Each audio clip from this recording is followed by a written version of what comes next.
हे all, तो हम लोग आज जो कोई भी अगर सी या सी प्लस प्लस का फाइल जब हम लोग वी एस कोड में रन करते हैं, हम लोग जब मिंजी डब्ल्यू कंपाइलर या किसी भी और कंपाइलर का इस्तेमाल करते हैं तो हम लोग को ये रेड कलर का अंडरलाइन जो हमारा जो भी यहाँ पे हेडर डिक्लेरेशन होता है तो उसके अंदर एक रेड स्किगल्स दिखाई देते हैं। तो अगर हम इस पर क्लिक करते हैं तो यहाँ पे दिखा आता है हम लोग को एडिट इंक्लूड पाथ सेटिंग। तो इसका ये मतलब होता है कि हम लोग का जितना भी हेडर फाइल्स का जो लोकेशन है जो हम लोग का सी ड्राइव में सेव है या कहीं भी आप लोग जहाँ पे भी सेट किए हैं तो वो वहाँ तक जो है हमारा कंपाइलर रीच नहीं कर पा रहा है, हेडर फाइल्स को फेच नहीं कर पा रहा है।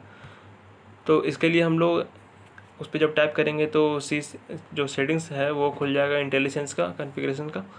यहाँ पे हम लोग ये CPP जो properties.json फाइल है इसको हम लोग ओपन कर लेंगे। यहाँ पे हम लोग देख सकते हैं यहाँ पे हम लोग का जो OS का नाम भी वो और साथ ही साथ इंक्लूड पाथ का यहाँ पे ऑप्शन शो कर रहा है। तो यहाँ पे या तो हम लोग यहाँ पे अपना जो क्या कहते हैं जो लोकेशंस है अपने हेडर फाइल्स का उसको डाल दें, या तो फिर यहाँ पे जो हम लोग कंपाइलर फाइल जो डिक्लेयर किए हैं, कंपाइलर फाइल्स का जो लोकेशन यहाँ पे सेट किए हैं तो यहाँ पे या तो हम लोग डाल दें। तो हम लोग पहले इंक्लूड पाथ पे अपना डालते हैं, तो जो लोकेशन है उसको डाल देंगे। तो उसके हम लोग सबसे पहले चले जाते हैं अपने, आप लोग जब मिंजी डब्ल्यू जब कंपाइलर इंस्टॉल कर रहे होंगे तो उसको या तो आप लोग सी ड्राइव में ही सेव किए होंगे बेसिकली, या अलग जहाँ पे भी सेव किए होंगे तो वहाँ पे चले जाएंगे। और फिर उसको ओपन करने के बाद यहाँ पे लाइब्रेरी में, उसके बाद GCC, यहाँ मिंजी डब्ल्यू, यहाँ वर्जन्स के बाद यहाँ पे आपके जितने भी ये फाइल्स देख रहे हैं आगे चल के यहाँ इंक्लूड में भी जितना आगे फाइल्स है ये सारे हम लोग के सी और C++ के जितने भी हेडर फाइल्स हैं वो सभी हैं। तो हम लोग को करना यहाँ पे बस ये कि इसको हम लोग को कॉपी कर लेना है, और कॉपी कर लेने के बाद ये जो लोकेशन हम लोग कॉपी किए हैं वो वापस हम लोग को VS कोड में जा करके इंक्लूड पाथ में यहाँ पे हम लोग को उसका लोकेशन डाल देना है। यहाँ पे ये रेड स्लैश होकर है क्योंकि यहाँ पे डबल स्लैश यूज़ होते हैं, तो हम डबल स्लैश कर देते हैं हर जगह पे।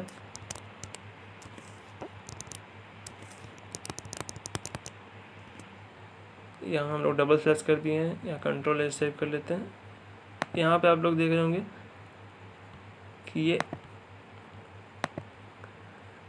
ये अभी भी आ रहा है। ये हम लोग का इसलिए आ रहा है क्योंकि हम लोग जो यहाँ पे कंपाइलर पाथ है इसको हम लोग रिमूव नहीं किए हैं, इसका हम लोग अभी भी, तो इसको हम लोग हटा देंगे यहाँ से। हम लोग का अभी इससे कोई काम नहीं है। अब देख रहे हैं अब यहाँ पे हम लोग का एरर, कोई भी एरर शो नहीं कर रहा है। हम लोग अब इसको रन करते हैं तो ये अच्छा से रन हो जाएगा। यहाँ रन हो चुका है ये।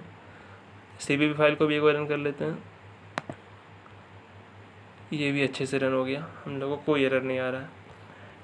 नहीं तो अगर आप लोग चाहते हैं कि आप लोग इंक्लूड पाथ से ना करके हम लोग जो है कंपाइलर पाथ के थ्रू जाएं, तो हम लोग को कुछ नहीं करना है, यहाँ पे इसको हटा देना है, या उसको आप रहने भी दो, उससे भी कोई खासा फ़र्क नहीं पड़ने वाला। यहाँ पे हम लोग कंपाइलर पाथ को वापस ले आएंगे, कंपाइलर पाथ, और यहाँ पर हम लोग वापस जा करके जो हम लोग का जो मिंजी डब्ल्यू का फोल्डर था तो उसमें हम लोग वापस ये देखिए ये जो बिन है, बिन में हम लोग का एक GCC का exe फाइल है, यही होगा, हाँ ये देखिए ये GCC का exe फाइल है। तो हम लोग को करना कुछ नहीं है, यहाँ से इसको जो लोकेशन इसको कॉपी कर लेना है और वापस VS कोड में चले जाना है, और यहाँ पर उसी को हम लोग को पेस्ट कर देना है। ये नहीं पेस्ट करना था,